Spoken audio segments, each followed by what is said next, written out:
Vaikus. Praegu mulle meeldib vaikus, aga oli hetki, kus mulle ei meeldinud üldse vaikus. Ja ma üritasin selle vaikuse kuidagi ära täita. Ja järgmine lugu ongi vaikusest, mida ma siis täitma hakkasin.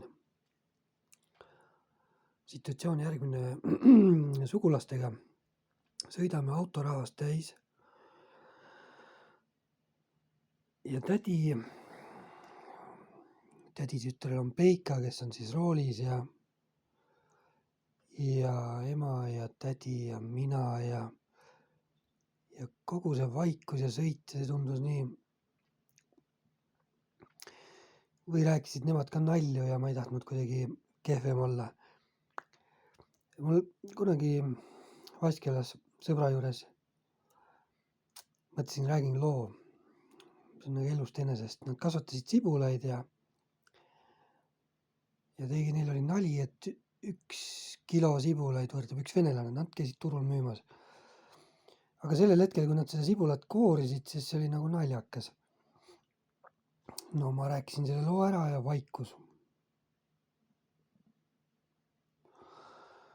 Noh, ma rääkisin järgmise loo sealt samast Vaskjalast. Neil oli selline hästi vana katkiste kõrvade siuke räbal kõuts. Tuli pikutas seal köögipõrandal ja siis sai kõhu täis, läks uuesti kaklema ja lõue. Ja teda kutsuti hellitavalt Sergeiks. Ja see oli jälle naljakas, kui nad ütlesid, et näed, Sergei pikutab ja mina rääkisin ka seda lugu. Vaikus. Ja lõpuks minuni jõudis ka info, et tädi tütre Peika nimi oli Sergei. Ja mõlemad naljad läksid nagu naelapea pihta ja ainuke asi, mis ma siis nagu tabasin selle arusaamatul kombel, oli see, et ema tagus mind küünarnukiga ribidesse. Huvitav, miks?